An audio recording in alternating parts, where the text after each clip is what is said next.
പറവണ്ണ ബീച്ചിലാണ് കേട്ടോ ഇപ്പോൾ ഞങ്ങളുള്ളത്. നമ്മുടെ വീടിൻ്റെ അവിടെ നിന്ന് 4-5 കിലോമീറ്റർ വ്യത്യാസത്തിലാണ് ഈ ഒരു ബീച്ച് സൈഡ് ഉള്ളത്. പറവണ്ണ, ബദാം ബീച്ച് അങ്ങനെയൊക്കെയാണ് കേട്ടോ പറയല്. സാധാരണ ഞങ്ങൾ ഇവിടെ വരല് ഈവനിങ്ങിലാണ്. ഒരു പ്രത്യേക വൈബല്ലേ, ഫ്രണ്ട്സുകളൊക്കെ കൂടെ വരുന്നത്, അല്ലെങ്കിൽ ഫാമിലിൻ്റെ കൂടെ കുട്ടികളുടെ കൂടെ ഒക്കെ വരുമ്പോൾ ഒരു പ്രത്യേക രസമാണ് കേട്ടോ ഈ ഒരു ഏരിയ. രാത്രി ആയാലും നമുക്ക് ഒരു 9 മണി വരെയൊക്കെ ഫ്രീ ആയിട്ട് ഇരിക്കാൻ പറ്റില്ല. നല്ലൊരു ബീച്ചാണ് കേട്ടോ.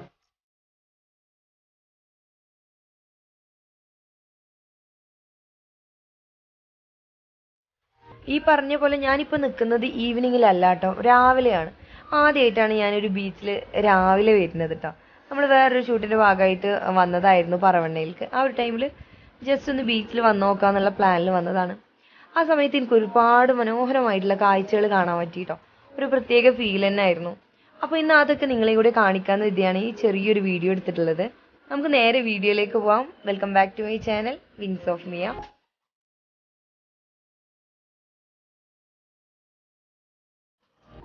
കടലിൽ ഇങ്ങനെ തോണി ഇറക്കുന്നതോ വഞ്ചി ഇറക്കുന്നതൊന്നും നമ്മൾ കണ്ടിട്ടില്ല കേട്ടോ. ഫസ്റ്റ് ടൈമാണ് ഇതുപോലെ ഇറക്കുന്നതും കയറ്റുന്നതൊക്കെ ആയിട്ടുള്ള കാഴ്ചകൾ കാണുന്നത്. ഹാർബറിൽ ആ ഒരു ഭാഗത്ത് പോകുമ്പോൾ ഇങ്ങനത്തെ കാണാൻ പറ്റിയെന്ന് പറഞ്ഞേക്കാം.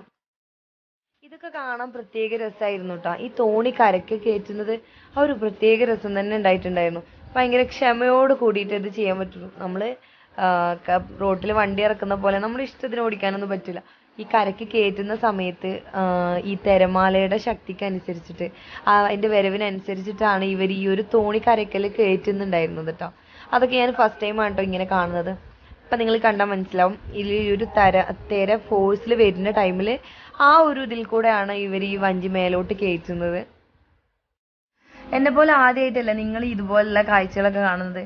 എനിക്ക് ഭയങ്കര എക്സൈറ്റ്മെന്റ് ആയിരുന്നു കേട്ടോ. ഇനി ഇവരെന്താ ചെയ്യുന്നത്, അതിൽ എത്ര മീൻ കിട്ടിയിട്ടുണ്ട്, അതൊന്ന് പോയി നോക്കാൻ. എനിക്ക് ഭയങ്കര എക്സൈറ്റ്മെന്റിലായിട്ടോ ഞാൻ ഈ തോണി കരക്ക് കയറ്റുന്നവരെ നോക്കി നിന്നിട്ടുണ്ടായിരുന്നത്.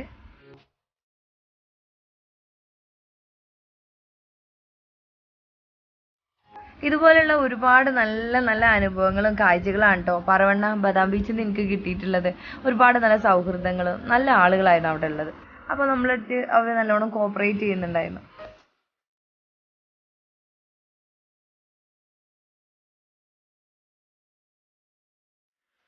ഇവർ ഈ ഒരു തോണി കരക്കലേക്ക് കൊണ്ടുവന്ന് നിർത്തിയിടാൻ വേണ്ടിയിട്ട് ഒരുപാട് സമയം എടുത്തിട്ടുണ്ടായിരുന്നു കേട്ടോ. ഞാനതിൽ കിട്ടിയിട്ടുള്ള മീനുകൾ കാണാനുള്ള എക്സൈറ്റ്മെൻറ്റിലാണ്. അപ്പോൾ ഇവർ നല്ലോണം മുകളിലായിട്ടായിട്ടാണ് കയറ്റിയിട്ടിട്ടുണ്ടായിരുന്നത്. കാരണം വലിയ തിരക്ക് വന്നാൽ തോണി അതിൽ തന്നെ ഒളിച്ചു പോകുന്നുള്ള പ്രശ്നം കൊണ്ടായിരിക്കാൻ തോന്നുന്നുണ്ട്.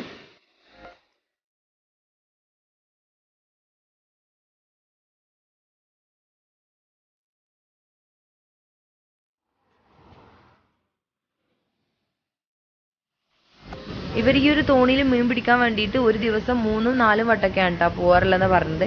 ഇപ്പോൾ ഫസ്റ്റത്തെ ട്രിപ്പ് പോയി വന്നാൽ കേട്ടോ 1 അവർ വരെ എടുക്കും അങ്ങോട്ടോ ഇങ്ങോട്ടോ ആയിട്ടുള്ള യാത്ര എന്നാണ് പറഞ്ഞത്. അങ്ങനെ അവർക്ക് ഇന്നിപ്പോൾ കിട്ടിയിട്ടുള്ളത് ഒരു കൊട്ട മീനായിരുന്നു. അതും മത്തിയായിരുന്നു കേട്ടോ കിട്ടിയിട്ടുണ്ടായിരുന്നത്. അതിൽ കൂടുതലൊന്നും കിട്ടിയിട്ടില്ല. ചില സമയത്ത് ചാകരയൊക്കെയുള്ള സമയത്ത് ഒരുപാട് കിട്ടുമെന്നാണ് പറഞ്ഞത്.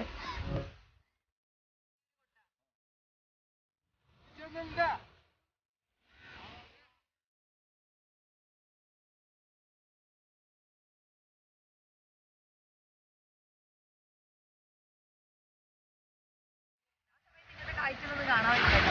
ഈ യാദൃശ്ചികമായിട്ടാണ് ഇങ്ങനത്തെ കാഴ്ചകളൊക്കെ കണ്ടിട്ടുള്ളത്. ഈ ഒരു തോണി കടലിൽ നിന്ന് കയറ്റുന്ന വീഡിയോ നിങ്ങൾ കണ്ടിട്ടുണ്ടായിരിക്കും. അപ്പോൾ ഈ വഞ്ചിയിൽ പോയിട്ടുള്ള ആളാണ് കേട്ടോ. നമുക്ക് എപ്പോൾ പോയിട്ടാണ്? 1 മണിക്കൂർ മുന്നേ. അതിന് മുന്നേ രാവിലെ പോയില്ല, ഈ നേരത്താണ് പോവാ. ഇത് എത്ര സമയം എടുക്കും? 1 മണിക്കൂർ കൊണ്ട് പോയി വരും. എത്ര ദൂരം വരെ പോവാ നിങ്ങള്? പോകും. മറക്കാൻ പറ്റാത്ത എന്തെങ്കിലും അനുഭവം ഉണ്ടായിട്ടില്ല? മറക്കാൻ പറ്റുന്ന കടൽക്ഷോഭത്തിലൊക്കെ കുടുങ്ങിയിട്ട് ഈ പണിയൊക്കെ നിർത്തിയ ആളാണ്. വീട്ടിൽ കൂടെ അത് പുറംകടലില്. നിങ്ങളെ വീട് ഇവിടെ തന്നെയാണോ? ആ, ഇവിടെ തന്നെ. അതിൽ പോയ സമയത്ത് അവിടെ ചെന്നതിന് ശേഷം അങ്ങനത്തെ എന്തെങ്കിലും സംഭവം നല്ല അനുഭവം തന്നെ ഉണ്ടാവും? അത് ഈ ന്യൂനമർദ്ദം ഉണ്ടാകുന്ന സമയത്തൊക്കെ ഉണ്ടാവും. നിങ്ങൾ ഈ വഞ്ചിൽ ഇപ്പൊ എത്ര ആളാ പോവാ? 3 ആള്. 3 ആള്. അങ്ങനെ നിങ്ങൾ ഫ്രണ്ട്സുകളാണോ അതോ പാർട്ട്നേഴ്സാണോ? ആ, നമ്മള് ജ്യേഷ്ഠന് ഒരാള്, 2 ജ്യേഷ്ഠന്മാരുണ്ടാണ്. പിന്നെ ഏതായാലും ഞാൻ ഈ വീഡിയോ ഇവിടെ അവസാനിപ്പിക്കാം കേട്ടോ. പ്രത്യേകിച്ചൊന്നുമില്ല, ഞാൻ ബീച്ചിൽ ചെന്നപ്പോൾ കണ്ട ഒരു വ്യത്യസ്തമായ കാഴ്ച നിങ്ങൾ കൂടി കാണിച്ചു തന്നെന്നുള്ളൂ കേട്ടോ. അപ്പോൾ ഏതായാലും ഞാൻ ഈ വീഡിയോ ഇവിടെ അവസാനിപ്പിക്കുകയാണ്. നിങ്ങൾ ഈ ഒരു പറവണ്ണ ബദാം ബീച്ചിൽ പോയിട്ടില്ലാത്തവരാണെന്നുണ്ടെങ്കിൽ തൊട്ടടുത്തൊക്കെ ആണെന്നുണ്ടെങ്കിൽ മസ്റ്റ് ആയിട്ടൊന്ന് വിസിറ്റ് ചെയ്ത് നോക്കാം കേട്ടോ. പറവണ്ണ ബദാം ബീച്ചിൻ്റെ പല വീഡിയോസ് നമ്മളിൽ കണ്ടിട്ടുണ്ടാവില്ലേ. അപ്പോൾ എനിക്കിത് കുറച്ച് വ്യത്യസ്തമായതുകൊണ്ടാണ് കേട്ടോ നിങ്ങളുടെ കാണിച്ചത്. അപ്പോൾ വീഡിയോ ഞാനിവിടെ അവസാനിപ്പിക്കുകയാണ്. എൻ്റെ ചാനൽ ആദ്യമായിട്ട് കാണുന്ന കൂട്ടുകാർ ചാനൽ ഒന്ന് സബ്സ്ക്രൈബ് ചെയ്യണേ.